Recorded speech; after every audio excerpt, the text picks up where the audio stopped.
ఒక చిన్న గ్రామంలో రాము అనే పేద మనిషి ఉండేవాడు. అతడు చాలా మంచివాడు, నిజాయితీగా పనిచేసేవాడు. కాని ఎంత కష్టపడినా అతనికి సంపద రావడం లేదు. రోజూ కూలిపనికి వెళ్లి సంపాదించిన డబ్బు కూడా ఇంటికి సరిపోవడం లేదు. అప్పులు పెరుగుతున్నాయి, కుటుంబం కష్టాల్లో ఉంది. రాము చాలా నిరాశతో ఉండేవాడు. ఒకరోజు రాము తన గ్రామంలో ఉన్న చిన్న దేవాలయానికి వెళ్ళాడు. అక్కడ చాలామంది భక్తులు వచ్చి ప్రార్థనలు చేస్తున్నారు. కాని రాము మాత్రం కోణంలో కూర్చుని కన్నీళ్లు పెట్టుకుని దేవుణ్ణి ప్రార్థించాడు. దేవుడౌడా, నేను ఎంత కష్టపడుతున్నాను, కాని నా జీవితం ఎందుకు మారడం లేదు, నాకు ఒక మార్గం చూపించు అని హృదయపూర్వకంగా ప్రార్థించాడు. ఆ రాత్రి రాము నిద్రలో ఒక అద్భుతమైన స్వప్నం చూశాడు. ఆ స్వప్నంలో ఒక ప్రకాశవంతమైన వెలుగు కనిపించింది. ఆ వెలుగులో నుంచి ముందుగా లార్డ్ గణేశ ప్రత్యక్షమయ్యాడు. ఆయన ముఖంలో చిరునవ్వు, చేతిలో ఆశీర్వాదం.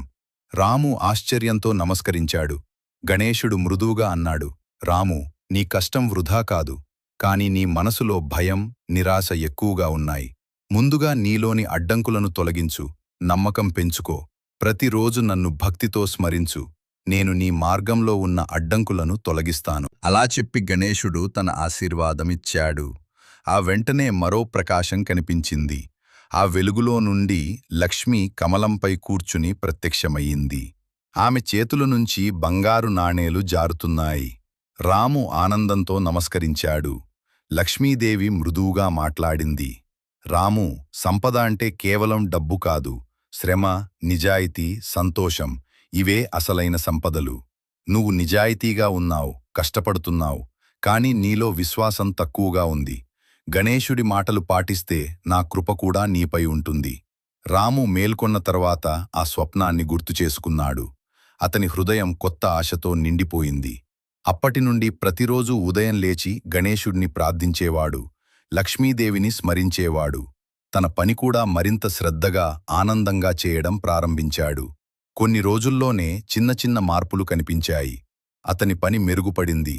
యజమాని అతని నిజాయితీని గమనించి జీతం పెంచాడు. అతని అప్పులు కొంచెం కొంచెంగా తగ్గాయి. ఇంట్లో శాంతి, సంతోషం పెరిగింది. మాసాలు గడిచాయి. రాము జీవితంలో పెద్ద మార్పు వచ్చింది. అతను చిన్న వ్యాపారం ప్రారంభించాడు. ఆ వ్యాపారం బాగా నడిచింది. గ్రామంలో అతనికి మంచి పేరు వచ్చింది. అందరూ అతన్ని గౌరవించడం ప్రారంభించారు. రాము ఎప్పుడూ తన విజయానికి కారణం తన కష్టం మాత్రమే కాదు అని గుర్తుంచుకున్నాడు. గణేశుడి ఆశీర్వాదం వల్ల అతని మార్గంలోని అడ్డంకులు తొలగిపోయాయి. లక్ష్మీదేవి కృప వల్ల అతని ఇంట్లో సంపద, ఆనందం వచ్చాయి. ఒకరోజు రాము అదే దేవాలయానికి వెళ్లి కృతజ్ఞతతో నమస్కరించాడు. దేవుడా, నన్ను ఇంత దూరం తీసుకువచ్చినందుకు ధన్యవాదాలు. నేను ఎప్పటికీ నీ మార్గంలోనే నడుస్తాను అని అన్నాడు. ఈ కథ మనకు ఒక గొప్ప పాఠం చెబుతుంది. జీవితంలో కష్టాలు రావడం సహజం, కాని మనం విశ్వాసం కోల్పోకూడదు. గణేశ మన అడ్డంకులను తొలగిస్తాడు. లక్ష్మి మనకు సంపదను, సంతోషాన్ని ఇస్తుంది. కాని మనం నిజాయితీగా, కష్టపడి, విశ్వాసంతో జీవిస్తేనే వారి కృప మనపై ఉంటుంది. మీరు కూడా మీ జీవితంలో మార్పు కావాలనుకుంటే నమ్మకం కోల్పోకుండా కష్టపడండి.